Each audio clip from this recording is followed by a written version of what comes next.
This is part 3 of a video series that I'm doing about Abraham, the man who inspired God. Okay, in part 2 we talked about a little bit about Isaac and where God got the inspiration from Abraham and the testing of Abraham through the attempted sacrifice of Isaac. I'm doing this out of sequence on purpose a little bit. Okay, now we're going to get kind of go back and restart back in chapter 12 of Genesis. And I'm trying to do this for the sake of keeping the video on YouTube here as short as I can. But anyway, and also you should read it for yourself. It's one of the greatest stories in the Bible, obviously, and you should read it for yourself. I do not want to bore you to death reading the Holy Bible word for word and a long story here. So we're going to pick up the story here in Genesis chapter 12. This is right after Abram. His name hasn't been changed yet. Abram's father has died, Terah. They're in the area called Haran. They have not made it to the land of Canaan yet. His father has passed away, and now he's going to continue his journey to the land of Canaan. Okay, and this is in verse 1. Okay, now the Lord had said to Abram, "Get thee out of thy country, away from thy kindred, your relatives, and from thy father's house, unto a land that I will show you."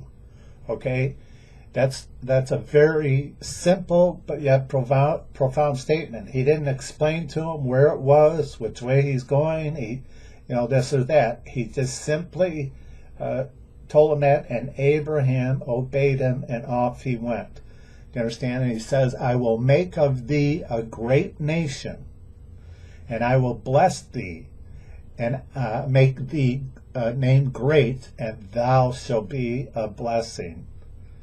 Do you understand? Not only am I going to bless you, you're going to be a blessing. I like that idea. That should help explain to you who God is. Do you understand? Not only is he going to bless Abraham, Abraham is going to be a blessing to others. That should explain. Think of who God must be to do those things. It kind of lifts up the veil and shows you who God is. I'm going to bless you, and now you're going to be a blessing to others. Do you understand? Many people are like that. If God blesses you, you end up blessing other people. It can't be helped. Do you understand? That's how great God is. Love. Do you understand? It just cannot be helped. Do you understand? It's the nature of love. It's the nature of God. Anyway, he says, "I will bless them that bless thee, and I will curse them that curse thee, and in thee shall all families of the earth be blessed." Listen to that profound statement. In thee shall all families of the earth be blessed. We're going to talk about that later on in the teaching, why all families are blessed because of Abraham. Okay. Now, if you skim down a little bit, off he went, Abram and his wife Sarai, and he took Lot, his nephew, with him, and all their substance, and the souls that were with them that they'd gotten Haran, and they went into the land of Canaan.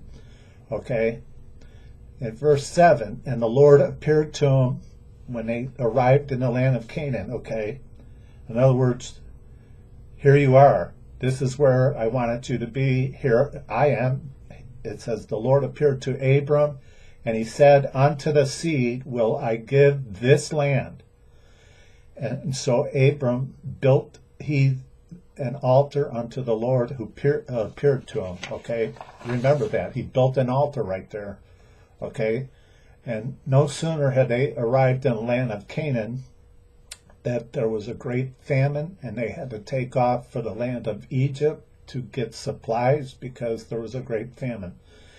And I'm not going to read the whole story. You can read it for yourself, that they went into Egypt. Abram had to pretend that he told his wife, "You're going to be my sister. Do not tell him you're my wife." Apparently Sarai was a very beautiful looking woman, his wife, And if he apparently thought if he said, "You're my wife," they would have killed him and taken his wife. The only comment I want to make on that is you got to remember this is not long after the flood where God, he went through the awful sorrow of having to start over because of the wickedness of mankind. And the only comment I'm going to make is it didn't take very long for man to return right back to being wicked. A lot of them ungodly and wicked, killing a man to take his wife. I mean, that's pretty wicked and it's pretty ungodly. So he had to call her his sister in order to prevent them from killing him. Anyway, it says in verse 17, and the Lord plagued Pharaoh. Remember, he said, if anybody's going to try to hurt you, I'll hurt them. Do you understand it? And the Lord plagued Pharaoh and his house with great plagues because of Sarai, Abram's wife. And then the Pharaoh caught on to what was going on, and the question, why did you say it was your sister and this and that? Found out it was his wife, and he wanted him to leave because now he was plagued. The Pharaoh was plagued with all these plagues. Get out of here. Take your wife and leave. And by the way, here's a bunch of gold and a bunch of silver and a bunch of people, servants, and here's some cattle. I want you to leave. You understand? And this is the beginning of how Abram developed, accumulated some wealth. Do you understand? He left Egypt with quite a bit of wealth. Anyway, if you look in Genesis chapter 13, he returned back to the place of Canaan and went right back to that place where he had built an altar in the land of Canaan. So he knew exactly where he was. In verse 4, it says he came back into the place of the altar which he had made there at the first, and there where Abram had called upon the name of the Lord. Okay. And when they got back from Egypt, they had accumulated a lot of livestock, through the years. This wasn't a quick trip. When people think in modern day trips, they get in a car, get in their RV or whatever they do, and they take a trip for a few weeks. These kind of trips took years. Do you understand? Maybe a few years. Do you understand? They were big trips. Do you understand? I don't know how many years went by, but anyway, it doesn't really say. But anyway, they accumulated a lot of livestock, and now his nephew Lot and Abraham have an enormous amount of livestock, and they have problems between their herdsmen. They're fighting because they don't have enough water, they don't have enough grazing pastures. So now they decide that they need to split up because they have too much livestock. Okay, that's in chapter 13. The only comments I really want to make about that, you should read it for yourself, is Abram was kind enough. Now you got to remember, Abram is the uncle. He's the older of Lot. Lot is the younger man because he's the nephew.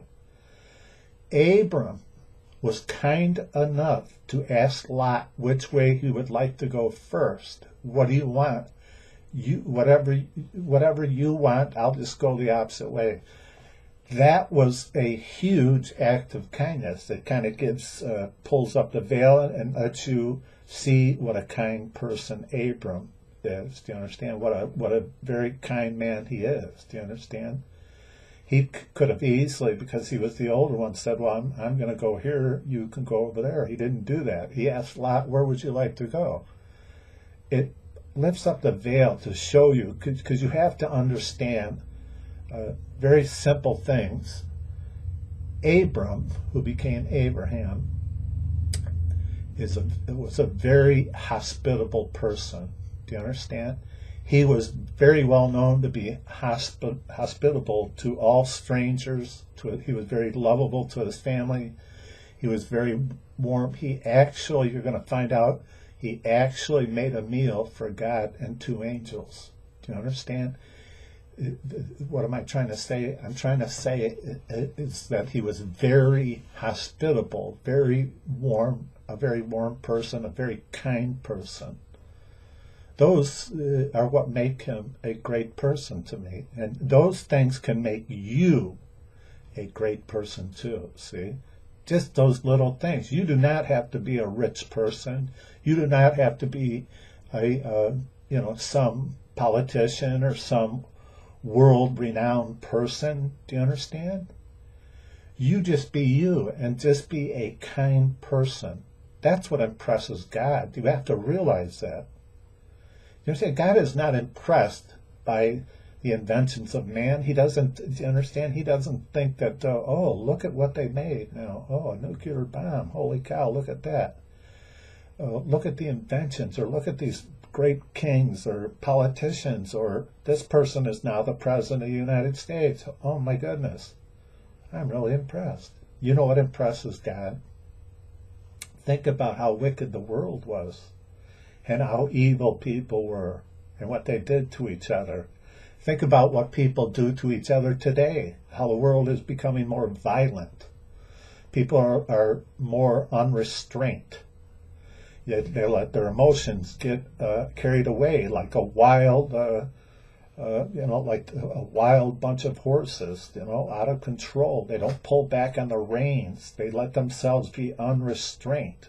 They kill each other out of a fit of anger or a fit of jealousy. Do you understand? They let their emotions get so out of hand that they kill people. They're unrestrained. Do you see what I'm saying? What do you think impresses God to this very day? Is the same thing that impressed him about Abram, is being kind. That's it. Being kind. Do you understand? He was kind to Lot. He said, what would you like first? Do you understand that?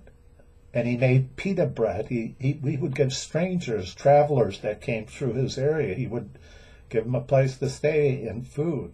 Do you understand that? And Jesus echoed the same thing. For who you give a glass of water, you won't lose your reward in heaven. There is no great mystery.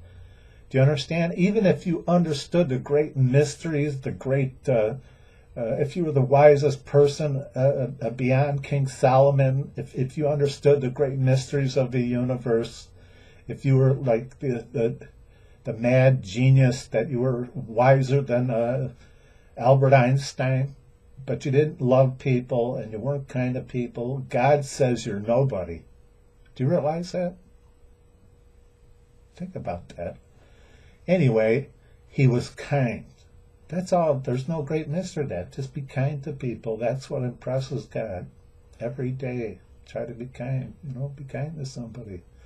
Hold the door open to somebody. Smile at somebody that looks sad, depressed.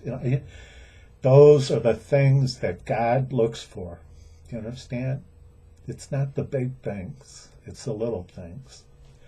Anyway, another comment that I'm going to make about Lot is Lot paid a price. He chose an area that had a lot of water, a lot of grass, and he chose, I guess, wisely, because he had livestock. Livestock need grass and water. But unfortunately, those lush areas were near Sodom and Gomorrah, and Lot paid a heavy price. As if you know the rest of that story, Lot was actually kidnapped, and we're going to talk about that during a war between kings. And then later on, if you know the rest of the story, he lost his wife because she turned around when Sodom and Gomorrah were being destroyed. So what I want to say is, that was a pinnacle time when Abram offered, where would you like to go? Obviously, Lot didn't see those things ahead of time, but I'm trying to tell you is, Lot paid a huge price. Maybe Lot was a little greedier. Maybe Lot wanted to be rich. Do you understand? Maybe that's why Lot chose the lusher area, but he didn't return the kindness back to his uncle. You didn't hear him say, no, you choose first. You're older than me. Do you understand? He didn't do that. Perhaps he should have. He paid a huge price for maybe in his heart he was a little greedier. Do you understand? And he wanted to be rich. And the underlying moral of the story is, be careful that the decisions in your life, that you're making sound decisions that are not just based on being rich with money, is what I'm trying to tell you. Because don't forget, the lust after money is the root of all evil. Anyway, if you go down on verse 14, it said, "And the Lord said to Abram, after that Lot was separated from him, lift up now thine eyes." Okay, so Lot had gone. God's telling him, look up, and look from this place where thou art, northward, southward, eastward, westward. For all the land which thou seest, to thee will I give it, and to thy seed, what? Forever. I'm going to give this to your descendants, this land, as far as you can see, forever. And it's God's to give, right? I mean, God owns the world, doesn't he? You're not going to take anything with you when you die. You don't really own anything. I hate to tell you that. You might think, well, I own my house, my car, if it's paid off, or this or that. Okay. But you're not going to take anything with you when you die. That's what they say. But there's actually a little more to that philosophical statement. You are going to take with you all the choices you made in this life. Do you understand? All your actions, all the words you spoke. Do you understand? Those are the things you're taking with you. Do you understand? All the little acts of kindness are all counted. Do you understand? None of them are overlooked. If you think that your little acts of kindness are overlooked, you're mistaken. Those are the things that are counted. Those are the big things. You understand? God is not going to be impressed by the house that you live in. He's not going to be impressed by the car you drove. He's not. He might be impressed with what you did with your money if you gave to charitable organizations, if you gave to churches that you believed were teaching the gospel of Christ. Do you understand? If you gave to charitable organizations that are doing wonderful things. Do you understand? There's many great charitable organizations that do great things for all kinds of people. People that have cancer, people that have terminal diseases, all kinds of charitable organizations that do research for all kinds of pestilences and diseases, and all kinds of wonderful, beautiful organizations that do things for children. Do you understand? There's wonderful places to give your money. Do you understand? You're never going to be happy trying to please yourself. I'm somebody that did have a large amount of money at one time. Enough money to realize that it's not a big deal. It really doesn't do anything. It's nice to be able to pay your bills. Don't get me wrong. It's not fun being poor. I've been poor too. I've had a lot of money. I've been homeless for a very short period of time. Homeless. For real. I had to live with what came to be my wife's, my second wife's brother. I had to live with him for about 3 or 4 months. Anyway, so I know what it's like to be poor. I know what it's like to be well off. Do you understand? Rich people are not very happy people. I've known a lot of rich people. None of them that I've known most of them are very miserable people. Poor people that I've known are some of the happiest people I've ever known. Do you understand? And they're very family oriented. They work together. Poverty makes you work together. Rich people tend to be loners, tend to be bitter, angry. They're consumed by their wealth. They can't sleep at night because they're consumed about their stocks, their bonds. They never get any rest. Do you understand? Don't ever pray to God to be rich or win the lotto, because it's not what you think. It's awful. Do you understand? The prayer that you ought to pray is, help me be happy with the lot I've been given. When I prayed that prayer one time in my life, it changed my life for the better. To be happy with the lot you're given. Do you understand? That is a magical prayer. Anyway, back to Abram here in chapter 13, Genesis chapter 13, verse 16. And he said, "And I will make thy seed as the dust of the earth, so that if a man can number the dust of the earth, then shall thy seed also be numbered. Arise." He's telling him, Abram, arise, walk through the land in the length of it and the breadth of it, and for I will give it unto thee. Okay? So in other words, he lived in a tent like a nomad, with all his people and everything. And anyway, in verse 18 it says, "Then Abram removed his tent and came and dwelt in the plain of Mamre, which is in Hebron, and there he built another altar for the Lord." Now, keep that in mind as we go along here. Hebron is where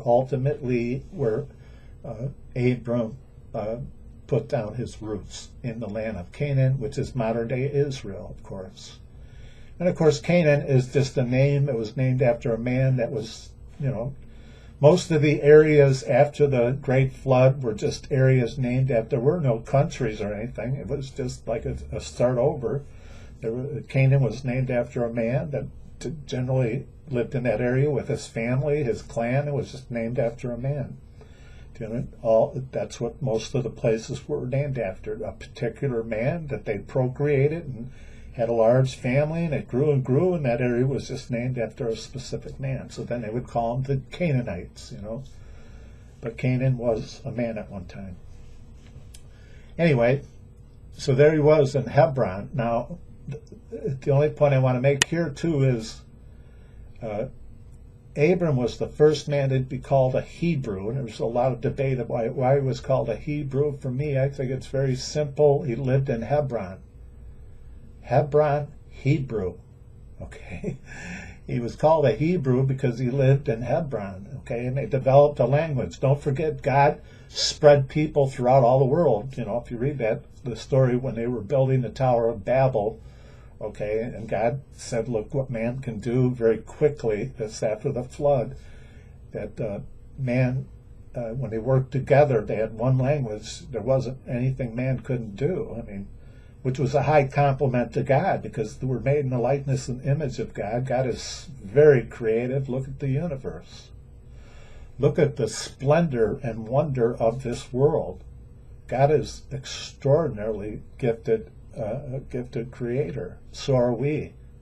But he is a God. But we are men. And women are both very creative. And when they worked together with one language, they were building this massive tower. And God said, they're doing too much too fast. Okay, I have to slow them down. So he made different languages, and he put men in different parts of the world, and perhaps he changed the look of them too. That's just my opinion, that little part of that he changed the look of them to live in the areas they lived, because some lived closer to the equator, where it was hotter, and some were farther away. That's why he did it. He changed the appearance of man, but it's, he didn't put every little detail in the Bible. It'd be too much. Do you understand? So that's where you'd get different ethnic groups, different races, different languages, is when he did all that. Do you understand? So anyway, Abram lived in Hebron. He became a Hebrew, and they had their own language in that area. Of course, it was called Hebrew. So now we're to Genesis chapter 14, and this basically speaks of a lot of kings that started to develop certain areas, and they started to develop kingships. They had kings in different areas, and this and that. Okay. And obviously, you could read it for yourself. I'm not going to read it word for word. It would take up too much time. But there were wars between different kings. It talks about the king of Sodom, the king of Gomorrah. There were kings. Then they started fighting. This, didn't take long for man to go back to being wicked and fighting and this and that after the Great Flood. I don't know how many years passed. Maybe, a couple hundred years, whatever it was. It wasn't long. Anyway, there was a war between the king of Sodom and Gomorrah and other kings, and because Lot, Abram's nephew, lived in Sodom, because he chose that area because of the lush grass and the source of water and everything for his livestock, he got swept up into that war, and he got taken captive along with his family and this and that and all his possessions.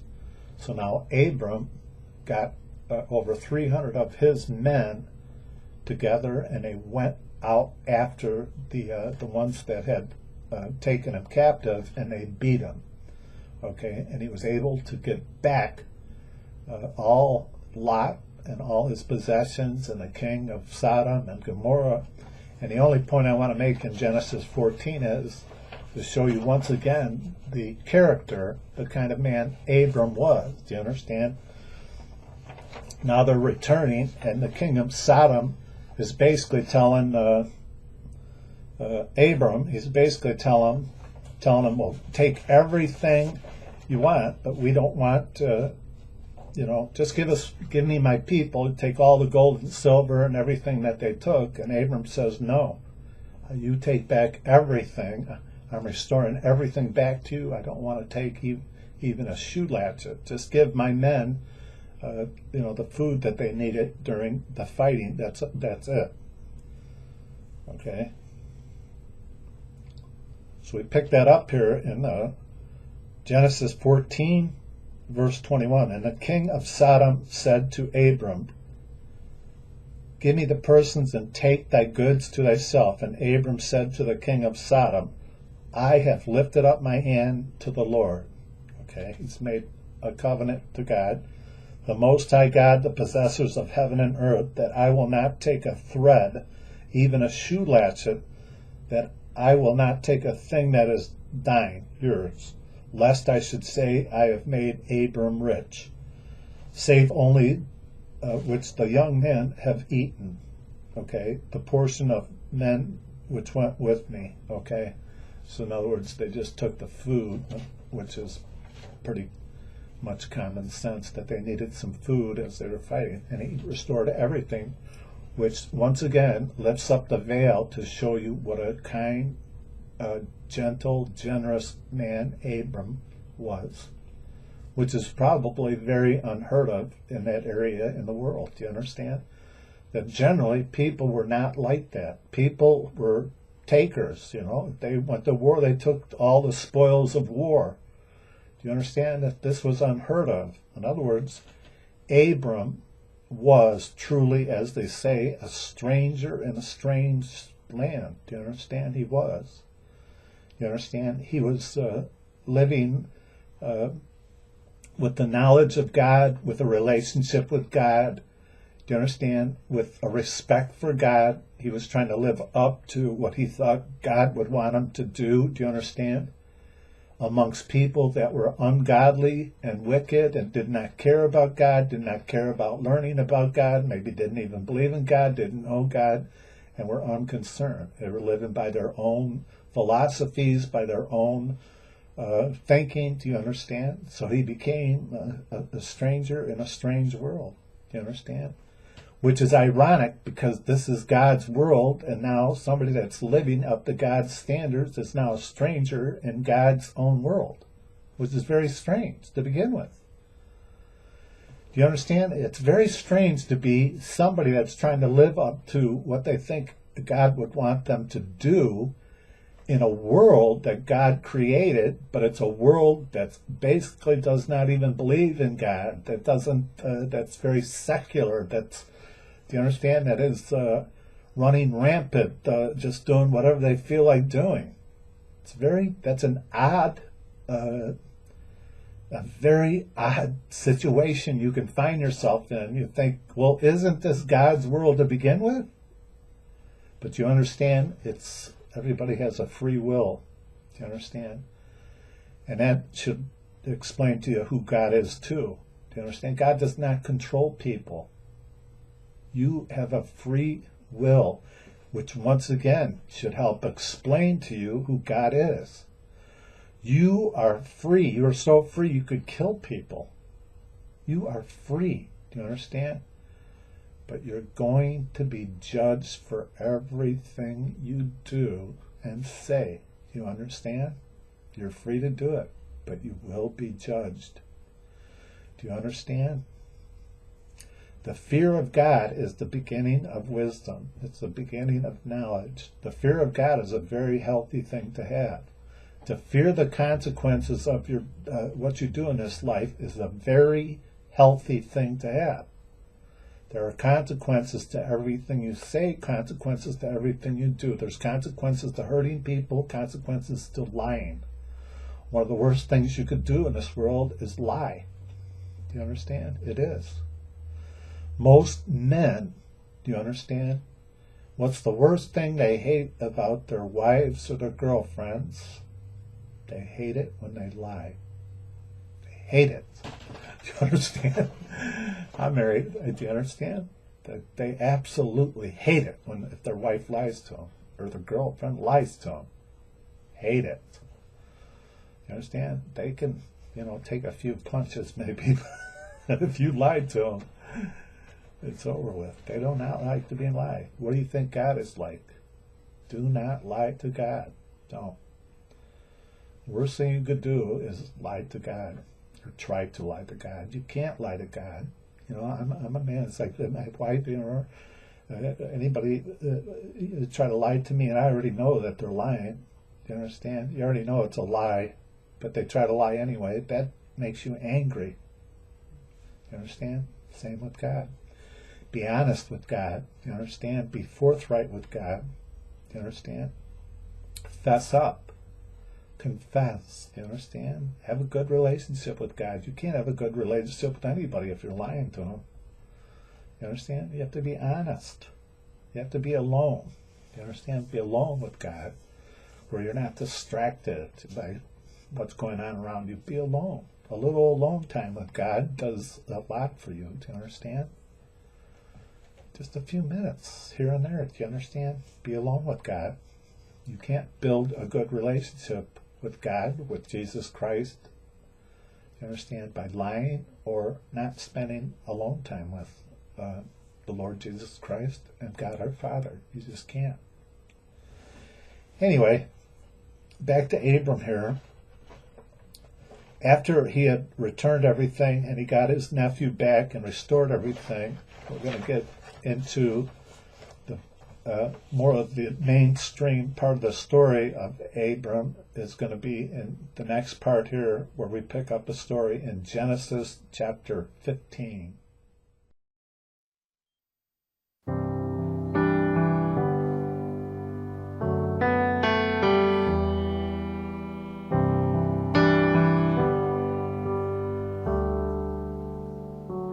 Bless the Lord, oh my soul, oh my soul, worship his holy name, sing like never before, oh my soul, I worship your holy name.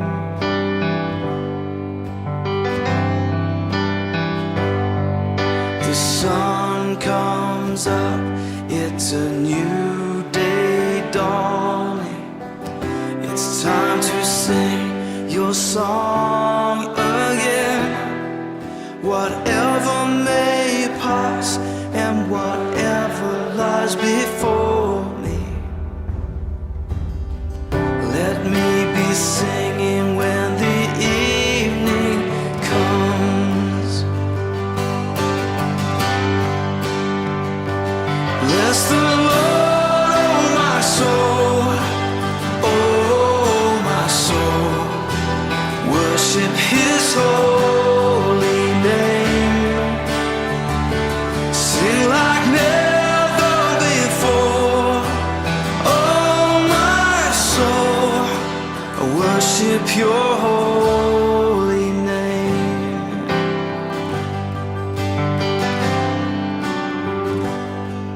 You're rich in love and you're slow to anger. Your name is great and your heart is kind.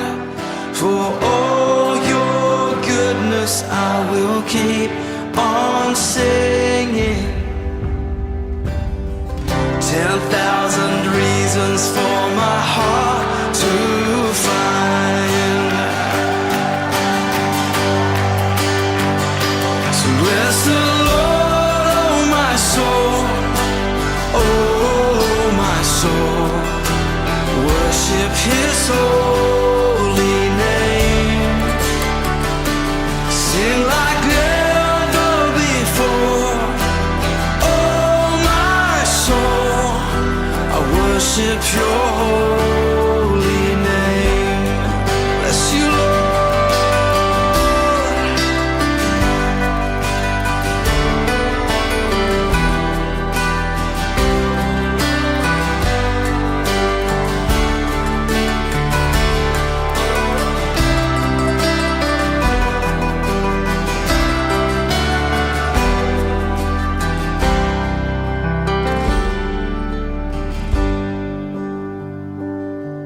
And on that day when my strength is failing, the end draws near and my time has come, still my soul will sing Your praise unending. 10,000 years and then forevermore. Forevermore. Bless the Lord, oh my soul, oh my soul. Worship His holy name. Sing like never before. Oh my soul, I worship Your holy name. Come on, bless the Lord, oh my soul, oh my soul. Worship His holy name. Sing like never before. Oh my soul, I worship Your holy name. Yes, I will worship Your holy name. Lord, I worship Your holy name.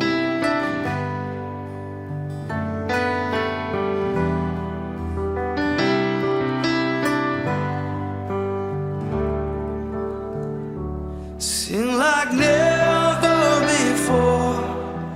Oh my soul, I worship Your holy name. Jesus, I will worship Your holy name.